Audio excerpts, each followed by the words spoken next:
Right. I'm going to discuss the zoology assignment dated 16th September. Question number 1. Let us go through question number 1 in the zoology. In the zoology part. Read the following statements carefully. Read the carefully. A. All muscles in our body without any exception are all mesodermal in origin. So it is wrong. It is wrong. Why it is wrong? All muscles are mesodermal in origin is wrong because there are muscles of iris and the muscles of ciliary body. These two muscles present inside the eyeball are ectodermal in origin. Except these two muscles, all other muscles are mesodermal in origin. So here he has written that all muscles without any exception are mesodermal. No. For the mesodermal origin, there is exception for the two muscles, such as muscles of the iris and the muscles of the ciliary body inside the eyeballs. So A is wrong. Next B. Statement B. All striated muscles are voluntary muscles. No. Wrong. Wrong again.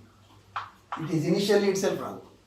Because striated muscles, the striations are seen, the striated muscles refer to. The striations for the muscles are what we call the stripes for the muscles are seen for both skeletal muscles as well as cardiac muscles. Structurally, the stripes are present for striations or stripes will be seen both for the skeletal muscles as well as cardiac muscles, of which only skeletal muscles are voluntary, whereas cardiac muscles are involuntary in function. So when you say all striped muscles are voluntary or all striped muscles are involuntary, that goes as wrong one. Right. So B is also wrong. Next C. Let us talk about the statement called C.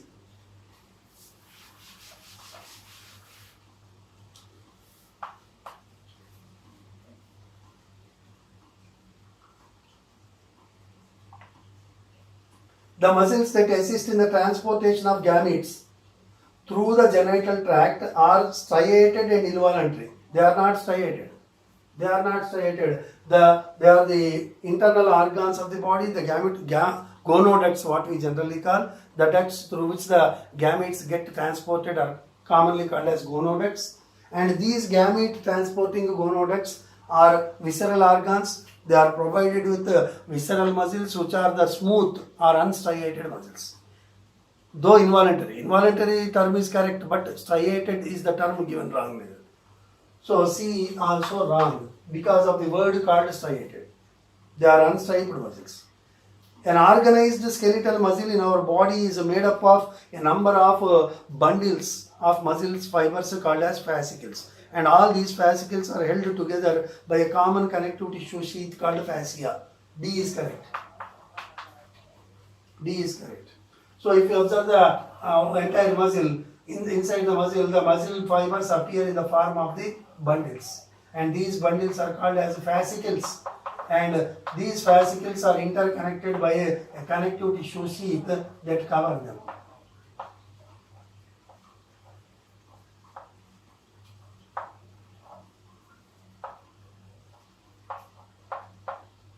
And this connective tissue sheath covering all the fascicles and keeping all the fascicles interconnected is called as fascia.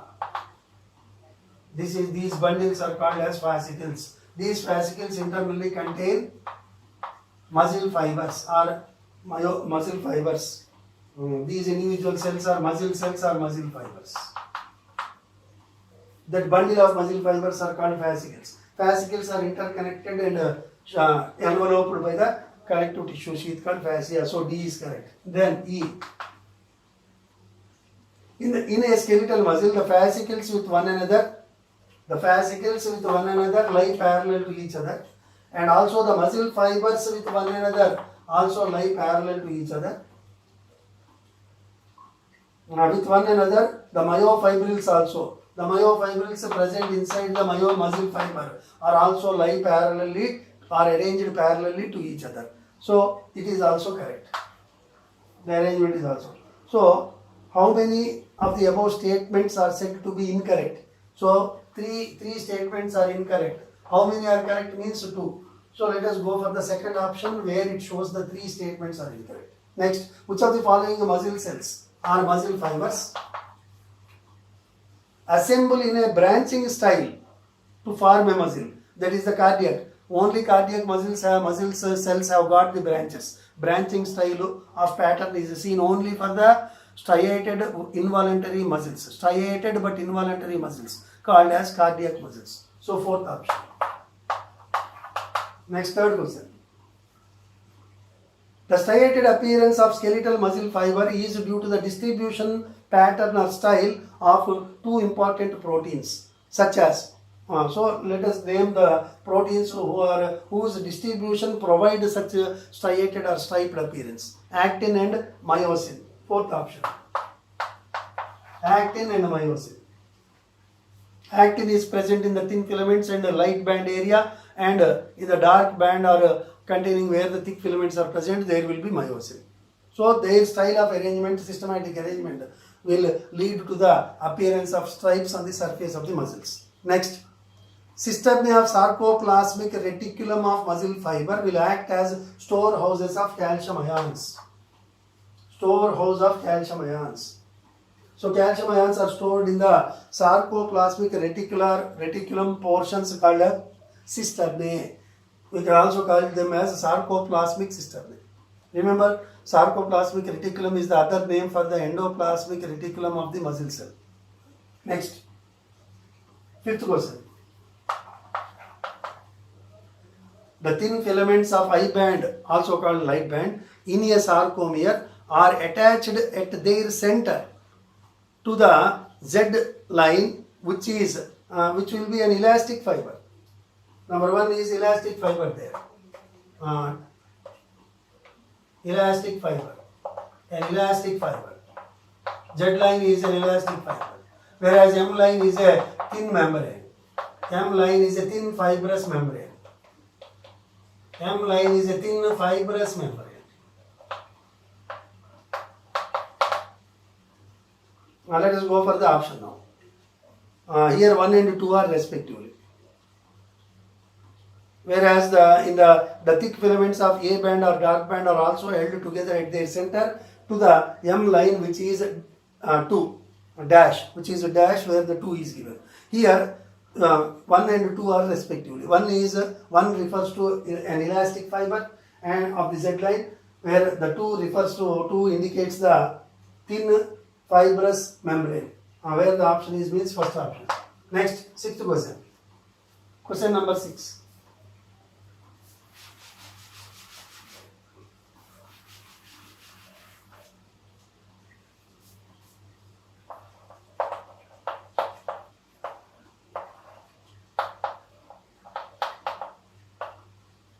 Question number 7.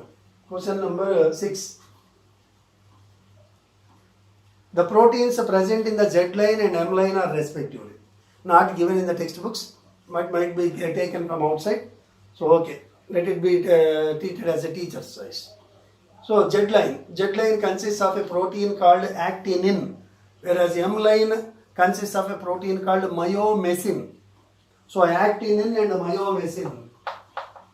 Actinin, not actin, actinin and myomycin. Myomycin. These are the 2 proteins which are present in the Z line shows actinin, whereas M line is made up of myomycin proteins. Fourth option. Next, question number 7. Question number 7. Statement S1 and S2 statements. The head plus short arm of meromyosin together constitute cross arm, and it is made up of HMM. Correct? Heavy meromyosin. So S1 is correct. Now S2. Now let us go for S2 statement. Statement S2. Troponin gets distributed at regular intervals directly on the F actin filament. No, sorry. They are distributed at regular intervals on the tropomyosin, not on the F actin directly. So S2 is false. Now where is the answer? S1 is true. S2 is false. First option. Next, question number 8. Which of the following are monomers among the given following? Actin. Actin consists of F-actin polymers. So actin is a polymer. Myosin is also a polymer made up of several monomers. G-actin is the monomeric G-actin, which several such monomeric G-actins combine to form the one F-actin filament. So G-actin is a monomer of F-actin, whereas meromyosin is the monomer found in the protein called myosin. So both G-actin and meromyosin, G-actin of thin filaments and meromyosin of the thick filaments, both are monomers. So 8th question, second option. Next, 9th question. Which of the following is an active ATPase enzyme? The structure that masks the binding sites for the myosin, which are present on actin filaments in the absence of the calcium ions. No, sorry. The one which is masking the binding sites for myosin present on actin filaments is done by the protein called troponin, complex protein called troponin. Troponin, it is a troponin. For the first option, it is troponin. Next, the part of meromyosin that consists of LMM. LMM in the meromyosin, the LMM part is nothing but the tail portion of the meromyosin, not the head portion. So wrong, it is also wrong. Next, the HMM component containing two binding sites, one for binding of ATP and another binding site for the active sites of the actin. Yes, this is correct. So simply say the third one is nothing but the globular head of meromyosin. Globular head of meromyosin is itself an active ATPase enzyme. The last line given in the NCERT at the diagrammatic structures of the proteins. Right. Next. So key is 3. Last question. Last question of the assignment. Matching. Let us go for column 1 and then column 2. Column 1 asked for polymerized proteins. Polymer proteins are either F-actins and myosins. So F-actin is given there. So A2. For A, matching is 2. Then let us go for B. Where is A2 given? Only in one option it was given. Fourth option is the answer. And let us go through whether it is correct or not. A is 2. That complex protein containing subunits is called troponin. It is 4. B is 4. Then C. Monomer containing the tail. Just now I had told that the meromyosin has got a part called light meromyosin portion called as a tail.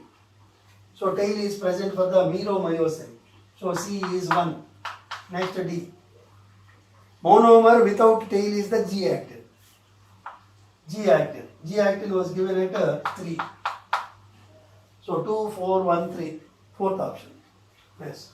That completes our discussion on the zoology assignment dated 16th for the incoming senior CO Super China batch. Thank you.